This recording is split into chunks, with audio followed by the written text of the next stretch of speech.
Bienvenue dans le podcast de la WineTech, là où l'innovation fusionne avec l'univers passionnant du vin. Je suis Chloé Fornari, VP de l'écosystème La WineTech et ravie de vous embarquer pour ce nouvel épisode captivant. À travers ce podcast, on explore ensemble les innovations portées par des entrepreneurs et entrepreneuses qui façonnent le futur du vin. Et pour cet épisode, on accueille ici au Wine Paris, on est en février 2025 sur l'espace WineTech Perspective et on accueille Sylvain Thibault qui est CEO et cofondateur de WineSpace, qui est une start-up française qui utilise l'IA appliquée à la filière vitivinicole. Tu vas nous expliquer tout ça en détail, mais WineSpace propose une solution phare qui permet d'enregistrer des notes de dégustation de manière digitale, de les partager à des collègues, à des clients, à des partenaires, de les conserver et du coup d'avoir une énorme base de data. Donc ça fait vraiment de WineSpace et de leur solution Tasty une gigantesque base de données exploitable sur le goût du vin du marché en France et à l'international. Donc Sylvain, bienvenue sur le podcast de la WineTech. Bonjour Chloé, bonjour à tous, merci de m'accueillir. On va attaquer fort cet épisode avec une question un petit peu chapeau. L'IA dans le vin, est-ce que c'est un buzzword ou est-ce que concrètement c'est une vraie réalité ? On rentre directement dans le vif du sujet. Ouais. Clairement, c'est une réalité. On le voit partout aujourd'hui dans la filière vin. On le voit à la vigne, on le voit au chai, on le voit dans la distribution, dans la commercialisation. Il y a déjà des applications qui ne sont pas uniquement des prototypes, qui sont vraiment des applications concrètes qui fonctionnent et qui sont utilisées par les professionnels du vin. Donc effectivement, c'est une réalité. Après, on ne peut pas nier quand même qu'il y a cet effet un petit peu buzz. Il y a des technologies qui arrivent comme ChatGPT, qu'on a envie de mettre un peu partout. On a des acteurs qui essayent aussi, qui font des tests, voir est-ce que c'est intéressant pour les producteurs. Donc on a des services aujourd'hui qui ne sont pas forcément parfaitement adaptés aux besoins de la filière, mais qui sont des tests, etc. Ça, c'est toutes les nouvelles technologies. Donc voilà, il y a ce petit côté buzz, mais clairement, on est sur une technologie qui va bouleverser la filière vin, qui a déjà commencé pour ceux qui se sont appropriés ces technologies. Et voilà, ça va faire que continuer. Alors, on va parler de ta solution dans quelques instants, mais toi, est-ce que tu peux nous dire, toi qui as cette vision globale de l'IA dans le vin, de la vigne en passant par le chai jusqu'à la distribution et la commercialisation, des use cases, des exemples un peu concrets et pertinents selon toi que tu as pu voir en termes d'IA ? Oui, bien sûr. On est à la WineTech et il y a des super exemples ici à la WineTech. Je pense à Deep Planet, par exemple, si on s'intéresse au vignoble, qui va récupérer des images satellites des parcelles de vignes et qui va être capable, avec de l'IA, de les analyser, de comprendre les problèmes qui peuvent y avoir en termes de maladies, en termes de maturité. On va être capable d'anticiper les problèmes et puis de piloter finalement, grâce à ces données-là, tout le travail qui va être fait à la vigne. On a Chouette aussi, une super boîte de la WineTech, qui eux ont un petit peu la même approche, mais ils vont passer avec des tracteurs et des caméras dans le vignoble. Ils vont prendre des images de la vigne et puis ils vont pouvoir avoir l'état du vignoble et pouvoir prendre des décisions grâce à ça, grâce à toutes ces analyses de données. Voilà, ça c'est sur la partie vigne. Après on en a d'autres, on en a au chai, on en a sur la distribution. Je pense par exemple à Matcha Wine qui va accompagner le consommateur, le shopper dans les magasins, pour l'aider à trouver le bon vin, pour l'aider aussi les producteurs à mettre en avant, à valoriser leur vin. Et puis nous, sur le goût du vin, sur des choses un petit peu plus destinées aux professionnels, sur la compréhension précise du profil des vins. Donc justement, toi, tu as créé la solution Tasty by WineSpace il y a maintenant 7 ans. Vous êtes une équipe de 7 personnes, si je ne me trompe pas, basée à Bordeaux. Vous avez fait 304 CA en 2024. C'est quoi concrètement votre solution ? Alors Tasty, l'idée c'est un petit peu de révolutionner la connaissance du goût du vin. Le goût du vin, c'est un sujet qui est central dans la filière. On boit une bouteille de vin pour son goût, on produit une bouteille pour qu'elle procure des émotions. Tout le monde dans la filière vin, le producteur, l'acheteur, le critique, le consommateur, à la fin, le juge de paix, c'est le goût du vin. Et pour autant, la filière manque d'informations précises sur le goût des vins. Et donc l'idée de WineSpace, c'était d'apporter finalement ces informations-là aux professionnels du vin. Et pour ça, pour nous, il n'y a rien de mieux que le dégustateur humain, l'expertise humaine de dégustation. Il y a des machines qui existent, des nez électroniques, etc. Mais c'est pas encore vraiment au point, ça comprend pas toute la complexité. Mais par contre, un professionnel entraîné à la dégustation, lui, va être capable de déchiffrer ses sensations en bouche, de mettre des mots Et nous, c'est vraiment ça qu'on va exploiter. On va récupérer tous ces commentaires de dégustation, toutes les informations à l'intérieur qui vont décrire les vins en termes d'acidité. Voilà, est-ce que l'acidité, elle est intense? Est-ce qu'elle est faible? Est-ce qu'elle est délicate, agressive? La même chose pour les tanins, pour la longueur, pour l'équilibre du vin. Et grâce à toutes ces données-là, on va pouvoir comprendre, mapper un petit peu le goût du vin, tous les vins du monde. Et l'idée aussi à travers Tasty, c'est de combiner les avis. La dégustation, c'est hyper subjectif. Ouais. Chacun a son avis personnel, chacun aussi a sa subjectivité, de par sa culture, de par son mode de vie. Dire qu'il y a une bonne ou une mauvaise réponse, ça a pas de sens quand on déguste du vin. Chacun a sa sensibilité. Et pour autant, on a besoin d'avoir une sorte de baromètre. Donc pour ça, on va combiner l'avis de 5, 10, 15 professionnels sur le même vin pour dégager finalement ce profil. Une moyenne entre Exactement. guillemets. Ouais. Voilà, sur lesquels on va pouvoir s'appuyer, qui va nous servir de référentiel. Ok. Qu'est-ce que vous en faites de toute cette data collectée? Tout ça, on va venir le stocker. Évidemment, il y a des notions de propriété. Voilà, le commentaire, nous, on s'attache à ce qu'il appartienne au dégustateur et ça reste sa propriété. Mais nous, ce qu'on va faire, c'est vraiment analyser ce commentaire, extraire l'information et la rendre disponible pour les professionnels du vin. Il y a vraiment des applications concrètes de ces outils-là.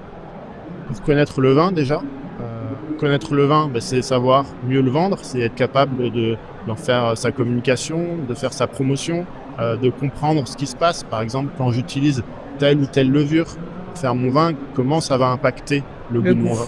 Exactement. Donc voilà, c'est finalement de l'information qui va aider les professionnels à prendre les bonnes décisions. Dans la production, dans la distribution. Ici, on est au Salon Wine Paris. Il y a des milliers de vins. Aujourd'hui, on a des acheteurs qui viennent et qui cherchent un vin avec des caractéristiques précises. Un vin rouge, tel budget, en tel pays, avec tel profil. Ouais. Et aujourd'hui, ils avancent un petit peu à tâtons, en allant de stand en stand, de ceux qui connaissent, pour trouver le bon vin. Si demain, on connaît globalement le profil de tous ces vins, on pourrait aller droit au but et dire voilà, j'ai identifié notre vin comme quelque chose qui peut convenir à mon besoin, et je vais aller déguster 3-4 vins qui vont être ciblés, qui vont répondre normalement à ce que je recherche. Donc typiquement, Tasty, pour des acheteurs qui débarquent au Wine Paris, on pourrait imaginer, et c'est peut-être déjà le cas, que vous leur fournissez ce service de gain de temps énorme parce qu'ils savent directement où ils vont trouver leur vin pépite, quoi. Exactement. Okay. Il y aurait vraiment cette connaissance. Donc aujourd'hui, il y a des dizaines de milliers de vins autour de nous. C'est impossible pour une seule personne de tout déguster et de tout connaître. Ouais. Mais par contre, ici, on a une communauté de professionnels, beaucoup de gens qui dégustent extrêmement bien. Et en fait, l'idée, c'est de partager aussi cette expérience, cette connaissance pour que chacun puisse, à son échelle, utiliser l'information et trouver les vins qui les intéressent, gagner du temps, être plus efficace. Et à la fin, c'est aussi le producteur qui est content parce que on va simplifier la mise en relation avec les acheteurs. On va permettre aux bons vins de trouver les bons acheteurs, de trouver les bons clients. Et au final, normalement, tout le monde y gagne. Et le producteur a des retours aussi sur ses vins. Parce que parfois, il est peut-être le nez dans le guidon, il ne se rend pas forcément compte de ce que peuvent penser des professionnels dégustateurs de ces vins. Exactement. Aujourd'hui, même, il n'a pas forcément accès à ces retours-là. Il va retrouver tous les commentaires un petit peu publics. Ouais. Je pense aux critiques de vin. Vivino aussi, mais là, c'est vraiment grand public. Voilà, c'est plutôt grand public. Ouais. Nous, on est plutôt sur le côté professionnel, mais des grands critiques comme James Suckling, comme Jancis Robinson, qui sont des gens dont l'avis compte. Oui. Qui vont publier leurs commentaires. Ça, c'est des choses qu'on va pouvoir retrouver sur Internet, moyennant un abonnement, etc. à leur plateforme. Mais par contre, en dessous, il y a tout un tas de dégustateurs, de commentaires qui vont être rédigés par des sommeliers, par des cavistes, par des acheteurs, qui sont tout aussi intéressants pour les producteurs et qui peut-être sont même moins biaisés parce que ces gens-là, eux, ils ont vraiment une démarche. Un acheteur, il va déguster pour savoir s'il achète ou pas le vin. Et donc, est-ce qu'il répond à ces critères? Il va être peut-être un peu plus critique. Et l'idée, c'est pas d'afficher tout le monde, mais c'est de rendre éventuellement ces données-là un peu anonymes, mais de partager des retours qui sont un peu plus objectifs pour que tout le monde y gagne et que le producteur ait des retours précis sur ses vins, savoir ce qu'il peut faire, s'il doit les améliorer, sur quel point il doit travailler. Et puis, s'il plaise, c'est aussi de pouvoir dire, regardez, mon vin plaît et c'est pas moi qui le dis, quoi. Ouais. J'ai cru comprendre que Testi, ça pouvait aussi s'utiliser de manière collective. Par exemple, si je suis un marchand de vin et que je veux avoir des retours en direct lors d'un événement de la part de plein de dégustateurs, tu m'expliquais que c'est possible que tout le monde se connecte en même temps sur l'appli et note les vins pendant la dégustation. Et du coup, moi, je récupère tous ces retours en live. Exactement. Testi, à la base, c'est vraiment pensé pour le partage d'informations. Ouais. Donc ça peut être le partage au sein d'une équipe de dégustateurs. C'est des choses qui peuvent paraître basiques, mais aujourd'hui, on a un certain nombre d'entreprises où chacun a son carnet de dégustation papier. Ils dégustent tous pour la même entité, pour la même entreprise, mais rien n'est centralisé, rien n'est partagé. La première des choses, c'est de centraliser ces informations-là et de la rendre disponible pour tout le monde au sein de l'entreprise. Et la deuxième, effectivement, c'est quand ces gens-là organisent une dégustation, où ils invitent la presse, où ils invitent des personnes extérieures, c'est comment on arrive à récupérer aussi tous ces feedbacks et comment, grâce à Testi, on peut mettre en place une session de dégustation où on propose aux dégustateurs de se connecter, de déguster, de retrouver aussi tout un tas d'informations sur les vins et même de pouvoir comparer leur avis avec l'avis de cette communauté. Donc tout le monde y gagne finalement. Les organisateurs récupèrent un certain nombre de données complètement. Qui sont anonymes et nous on joue ce rôle de tiers de confiance au milieu. Donc voilà, nous on récupère vos commentaires mais on les diffusera pas tel quel en disant qui c'est aux organisateurs. Par contre, en tant que dégustateur, je peux voir les commentaires des autres sans savoir à qui ils appartiennent. Non, aujourd'hui en tant que dégustateur, on va pouvoir avoir la synthèse générale de tous les dégustateurs et voir comment on va se positionner par rapport à cet avis général. Voilà, et pouvoir comparer son avis à cette synthèse. Comment tu fais le filtre s'il y a des personnes, entre guillemets, qui sont des mauvais dégustateurs, enfin qui se disent dégustateurs, mais en fait qui n'ont pas ces connaissances-là de dégustation? Alors il y a deux choses. Il y a des fois on voit les commentaires qui sont pauvres parce qu'on a des gens effectivement qui n'ont pas cette maîtrise à la fois du jargon, ou qui n'arrivent pas à mettre des mots sur ce qu'ils ressentent. Après, de dire mauvais ou bon dégustateur, c'est toujours assez compliqué. Comme je disais, c'est hyper subjectif. On peut avoir des commentaires qui sont à côté de la plaque de toutes les autres personnes.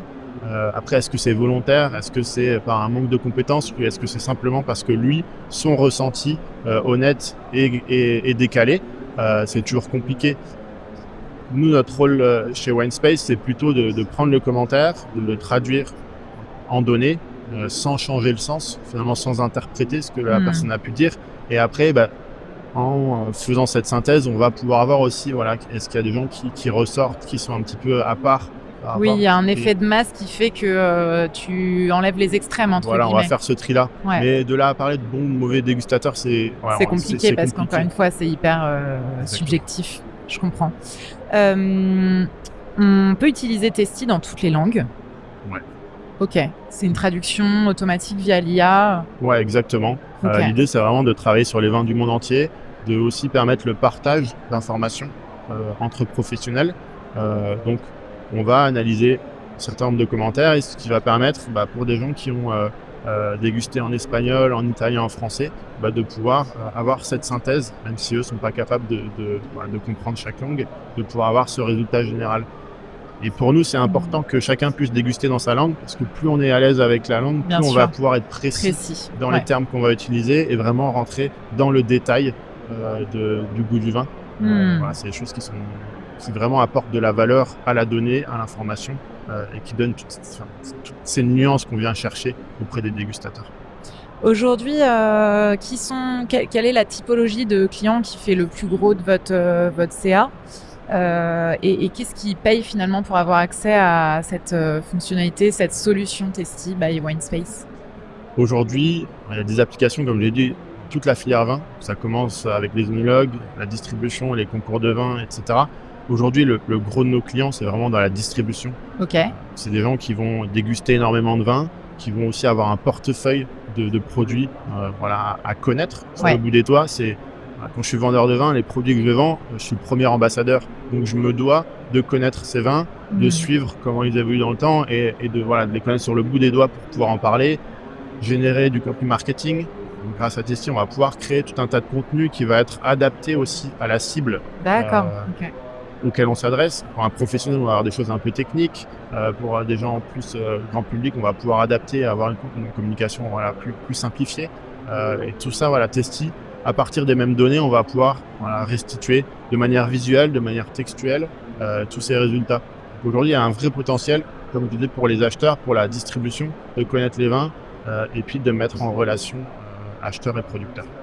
C'est intéressant ce que tu dis sur le fait que vous adaptez le discours en fonction des profils adressés, parce que c'est vrai que là, on parle de jargon, de dégustateur pour décrire le vin, qui est franchement parfois hyper difficile d'accès. Moi-même, je suis en train de réviser mon Wine 7.3, c'est l'enfer parfois en termes de technique & co. Et c'est vrai que on le voit, on parle beaucoup là au Wine Paris de déconsommation du vin, notamment pour les jeunes. Et c'est vrai que quand tu parles du goût du vin, quand on parle grand public, en tout cas client B2C, c'est aussi savoir le rendre accessible, ce goût du vin, pour les jeunes, en se délestant de tout ce jargon très technique utilisé par les dégustateurs. Exactement. Alors ce jargon très technique, il est utile pour la filière parce qu'on a besoin de mettre des mots qui peuvent paraître compliqués, mais sur des éléments précis justement pour pouvoir communiquer, pour être précis sur le goût du vin. Mais effectivement, ce discours-là, il n'est pas du tout adapté pour des consommateurs. Donc c'est comment on peut garder ce discours qui est utile pour la filière, mais on peut aussi avoir des équivalents, simplifier ce discours-là pour des consommateurs et vraiment donner cet attrait au vin. Et des choses qui sont hyper intéressantes sur lesquelles on travaille, c'est aussi d'adapter cette communication au public qu'on a en face de nous, entre des Européens par exemple qui vont avoir un certain mode de vie et des Sud-Américains ou des Asiatiques qui vont avoir des modes de vie différents, une nourriture différente, une culture différente, du vin différente. Ouais. Comment demain on peut rendre ces vins plus appétissants pour ces gens-là en adaptant finalement le discours. Si on va parler de fruits rouges et par exemple de garrigue à des Asiatiques, ils ne savent pas du tout ce que c'est. Ouais. Le romarin, etc., c'est des choses qu'ils ne connaissent pas. Et par contre, eux, ils ont d'autres plantes, ils ont d'autres fruits qui peuvent être équivalents. Et en analysant des commentaires du monde entier, on peut voir aussi quels peuvent être ces équivalents et comment je vais pouvoir présenter ce vin-là spécifiquement à un Asiatique ou un Sud-Américain. Voilà. Ouais, super intéressant. Des choses qui sont passionnantes. Aujourd'hui, on touche vraiment du doigt, on n'est pas du tout... on ne sait pas encore faire tout ça, mais c'est des objectifs qu'on se fixe. Et vous pouvez en ressortir des grosses tendances là en termes de dégustation, sur le goût du vin qui plaît le plus entre guillemets. On va vers quoi? Parce qu'on parle beaucoup du fait que les gros rouges bien puissants qui tapent bien tanniques, c'est fini. Que les consommateurs, ça va être de plus en plus des vins rouges légers, que le vin blanc, pareil, a le vent en poupe, la bière aussi. Vous voyez quoi en termes de tendance chez Testy? Alors aujourd'hui, on n'a pas encore vraiment cette vision aussi globale, ouais. Mais effectivement, on peut récupérer des feedbacks consommateurs, des feedbacks clients, des historiques d'achat aussi. Toutes les meilleures bouteilles qui se vendent dans tel marché en France, etc. Voir un petit peu le profil qu'ils ont. Mais effectivement, il y a cette tendance-là de déconsommation des vins rouges, un peu tanniques, qui étaient souvent associés aux repas de famille, etc. On a moins cette consommation-là aujourd'hui. On est plus sur une consommation d'apéro, sur des choses plus accessibles, plus légères. Les blancs aussi, et encore pas tous. Des super blancs qui explosent dans la Loire, des choses comme ça. Bien sûr, accessibles ou toujours très chers. Mais les choses changent. Le réchauffement climatique aussi impacte le goût des vins. On ne fait plus les mêmes vins dans les mêmes régions que ce qu'on faisait, même si on essaye de maintenir un style. Donc ça provoque plein de changements et les consommateurs à la fin, eux, ils boivent ce qu'ils ont envie, ce qui correspond à leurs attentes en termes de prix, en termes de profil. Donc, bien sûr. Je reviens sur votre modèle économique. Ouais. Comment ça fonctionne du coup? Imaginons que moi je suis marchand de vin. Encore une fois, si j'ai envie d'avoir accès à Testy by Wine Space, c'est quoi? C'est un abonnement que je paye pour une personne, plusieurs personnes? Enfin, comment ça marche? Exactement. On va avoir un abonnement mensuel. Aujourd'hui, c'est plutôt des choses qui s'adressent à des entreprises, à une équipe de dégustation. Chaque dégustateur va avoir son abonnement justement à cette base partagée qu'on va mettre en place au sein de l'entreprise. On va avoir aussi des prestations pour des gens qui organisent des événements ponctuels dans l'année. Okay. On organise une grosse dégustation avec 200 personnes. Je peux paramétrer finalement mon événement sur Testy, récupérer des feedbacks pendant cet événement, les analyser, exploiter toutes ces données-là après coup pour communiquer, pour revenir vers les professionnels. Donc il y a double l'abonnement et puis c'est forfait un petit peu plus ponctuel. Et pour un particulier qui est passionné de vin et qui aurait envie d'avoir accès à Testy, c'est envisageable ou c'est uniquement B2B? Aujourd'hui, nous, on réserve nos outils aux professionnels du vin. Okay. On a vraiment envie de créer cette communauté de professionnels qui va venir nous décrire les vins, caractériser les vins, et ça nécessite cette expertise de dégustation, justement, dont on a parlé. Aujourd'hui, on limite. J'en ai pas parlé, mais pour les professionnels qui sont intéressés, on a un accès gratuit aux fonctionnalités basiques. Donc, il faut se rendre sur le site testy.wine, faire une inscription, et après, voilà, on vous valide. On a un petit questionnaire sur le background ou le lien avec la filière viticole, parce que ça nous tient à cœur vraiment qu'aujourd'hui sur Testy, on est cette communauté de professionnels. Donc on va pas être sur un Vivino bis où les consommateurs vont venir donner leur avis sur tout. Ouais. Aujourd'hui, c'est vraiment un outil destiné aux professionnels.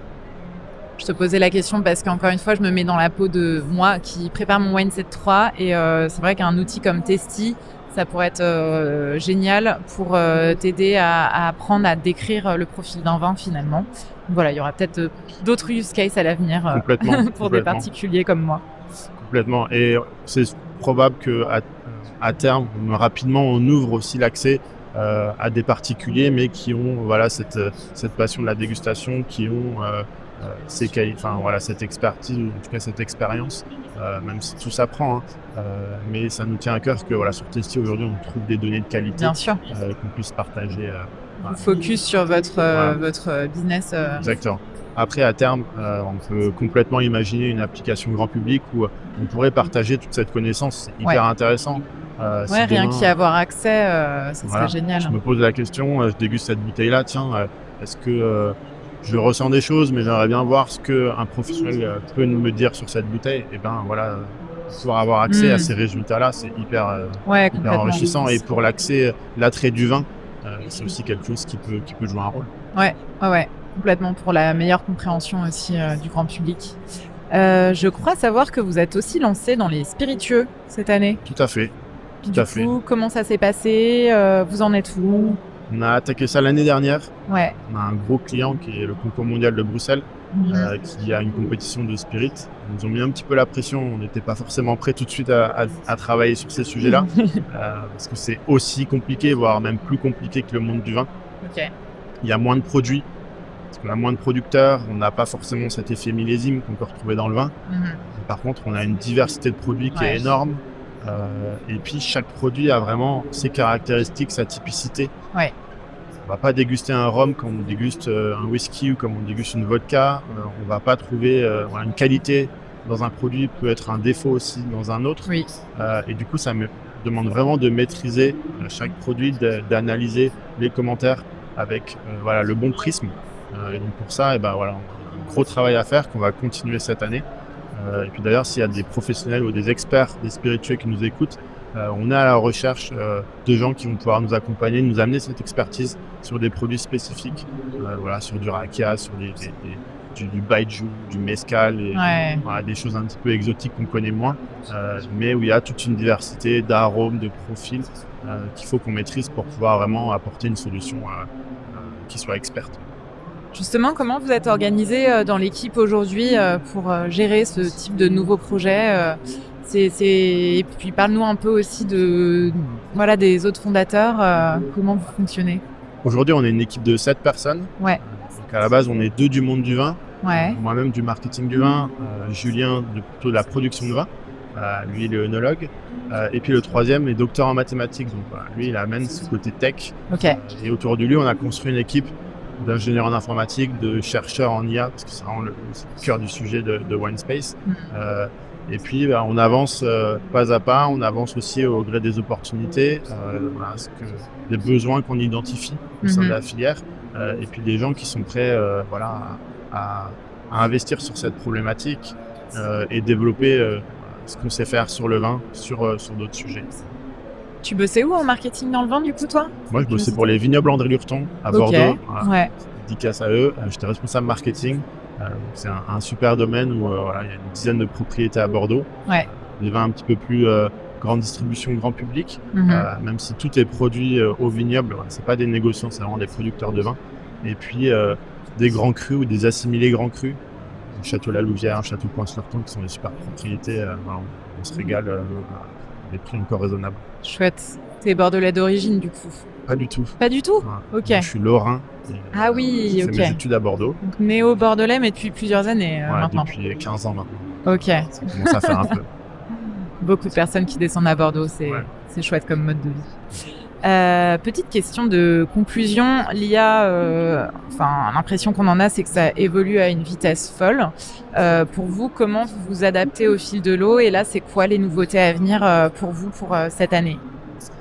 Alors pour dire que ça évolue à une vitesse folle, ça on peut pas le nier. Il y a des annonces à peu près toutes les semaines de nouvelles technologies, pas de nouvelles technologies, mais de nouveaux modèles, des choses qui vont plus loin, qui fonctionnent mieux. Donc nous, on a une personne chez nous qui fait la R&D sur ce sujet-là et qui est alerte, qui fait de la veille, qui teste aussi en permanence. Parce que ce qu'on faisait il y a 2 ans d'une certaine manière, aujourd'hui, on peut probablement la faire d'une autre manière, de manière beaucoup plus efficace. Ouais. Donc, ça nécessite aussi d'être assez agile pour revoir en permanence sa manière de faire. S'adapter, ouais. Exactement.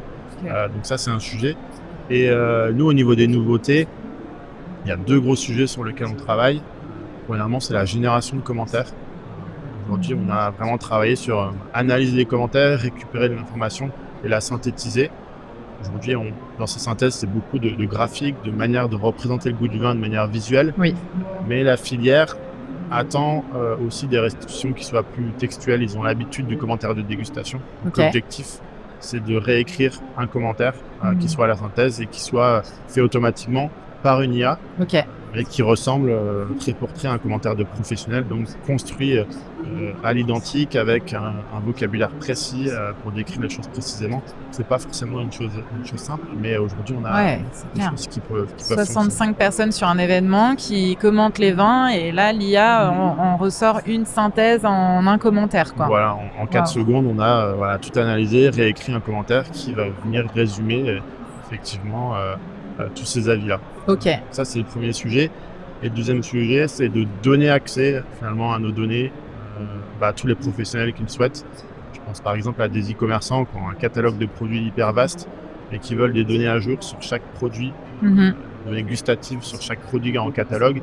Et là, ils vont pouvoir se plugger sur nos systèmes et dire voilà, est-ce que je peux avoir le goût de tel vin, le goût d'un autre, et pouvoir utiliser ça pour leur business, pour tout un tas d'applications. Ils pourraient effectivement plugger leurs fiches produits sur leur site internet. Exactement. Et hop, ça met à jour automatiquement. Voilà, et dès qu'on a un nouveau commentaire, on est capable de mettre à jour le profil, d'avoir tout le temps des fiches qui représentent le goût du vin qu'on va pouvoir partager, même avec un consommateur par exemple. Souvent, l'expérience client, elle s'arrête quand la bouteille a été vendue. Aujourd'hui, l'idée, c'est aussi, on sait que telle ou telle personne a acheté il y a 3-4 ans cette bouteille-là, peut-être qu'il l'a encore dans sa cave. C'est de dire, voilà, si tu as cette bouteille-là dans ta cave, on va te pousser de l'information sur le goût de cette bouteille pour te donner envie de l'ouvrir ou pour te dire de la garder encore un petit peu, etc. Et donc, de prolonger cette expérience client grâce à toutes ces informations. Ouais, ça c'est intéressant parce qu'on a souvent des bouteilles dans notre cave, on ne sait pas au final le meilleur moment pour les ouvrir. Enfin, on n'a pas forcément pris note de quand on l'avait acheté, de la date, la durée idéale de conservation, de stockage. Donc c'est des infos clés pour le consommateur. C'est hyper aléatoire et quand on a une bouteille, on n'a pas trop envie forcément de l'ouvrir pour voir. Non, clairement. Parce que sinon ça peut potentiellement être du gâchis. Voilà. Bon, écoute, merci franchement Sylvain pour cette démystification de l'IA parce que c'est parfois un peu, on va dire, brumeux pour certains. Enfin, ça peut manquer de concret. Et là, c'est vrai qu'avec les exemples, les use cases que tu nous as partagés en introduction, mais aussi avec Tasty, ça permet vraiment de voir très concrètement une application de l'IA dans le monde du vin et qui a une super utilité en fait pour les professionnels de la filière. Donc j'espère que certains nous écoutent et que ça leur donnera envie d'aller découvrir Tasty. Merci à toi, encore Chloé. une fois. Et du coup, chers auditeurs, chères auditrices, n'hésitez pas à aller contacter Sylvain si la solution vous intéresse. Et on va vous mettre en commentaire, en description du podcast, toutes les ressources pertinentes pour suivre l'aventure de Tasty by Winespace. Et en attendant, on vous dit à bientôt pour une future exploration du vin.